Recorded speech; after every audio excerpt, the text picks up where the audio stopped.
দাদা ধান ভাঙায় আনতে পারবি? হ্যাঁ,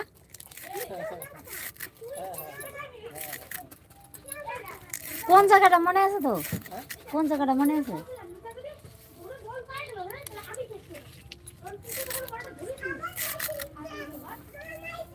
না পাইলে মোরব দিকে জিজ্ঞেস করবি, তাহলে দেখাই দেবো।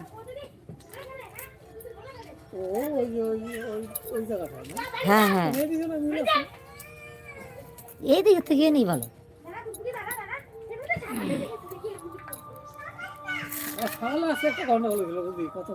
কি? হ্যাঁ ওখানে 20 টাকা দিয়েছিল, ওই যে তোর 50 টাকা দিলাম না, হ্যাঁ হ্যাঁ, ওখানে একটা 5 টাকা ছিল। আচ্ছা ঠিক আছে, ওটা কোনো। হ্যাঁ এদা কচি করে ধান ভাঙায় আনতে পারবি? আমার চাল, হ্যাঁ